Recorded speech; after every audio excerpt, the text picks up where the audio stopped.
Қайырлы күн, қыздар. Мен кешегі видеомда айтқандағыдай, бүгін көксе тамағын дайындаймын деп айтып едім, соны дайындауға кірісіп жатырмын. Менде әдеттегідей жылқының еті, қажетті заттар жылқының еті, 3 картоп, 1 жуа, мына жерде сарымсақ, міндетті түрде лавр жапырағы, сәбіз, оны кубик қылып турадым, және болгарский перец, одан 2. Негізі қызыл, жасыл араластырып алу керек еді, бірақ менде жақта дүкенде қызылы болмай қалды. Сол себептен 2 де жасыл болды. Және соя мен қызыл бұрыш, тұз деген қажетті дәмдеуіштерді қосамын. Әркім өз қалағанша басқа да дәмдеуіштерді қосуға болады. Қыздар, мен мына етімді бұқтырып қоямын. Етіме лавровый лист пен чеснокты қостым, 2 қасық соя қостым. Енді қызыл бұрышты өзім қалағанша қойып, бөлек бұқтырып қоямын. Мен 20 минут бұқтырған етімді қазанға салдым. Өзін қуырып алам, әбден суы тартылғанша.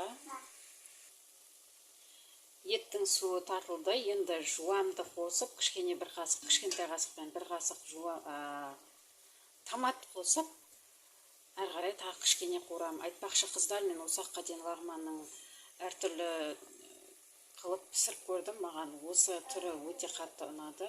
Енді мен әрдайым өстіп пісіретін болам. Осылай жасап көріңіздер, сіздерде расында да дәмі керемет болады. Ет біраз қайнағасын, сәбізді салдым. Етімнің үстіне енді бағана картошка мен перецімді қосып, барлығын біріктіріп, әбден піскенше енді қайнатамын. Қыздар, мына жақта менің қазаным қайнап жатыр, ал мына жақта мен көксеға қосатын суды, яғни қамырын дайындайтын суды қайнатып жатырмын. Мен магазиннен мынандай арнайы дайын сұлтан спагеттиін қосам. Және мен бұны ортасынан бөлмеймін ешқандай да. Себебі мен өзім ұзын қылып жегенді жақсы көремін. Спагеттимді суға салдым. Шаштарағандай қылып бетіп, вилкамен арқайсын арасын бетіп, жабысып қалмас үшін олайынан жасап жібересіздер де.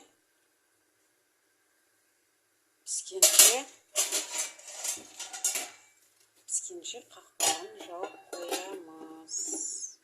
Болды қыздар, енді мен тамағымның піскенін күту қана қалды. Дайын болған кезде көрсетем. Спагеттиді әбден қайнағанша қатты отқа қоямыз. Бір бүлкеткізіп қайнағаннан кейін астын отты басамыз. Қыздар, менің лағманым дайын.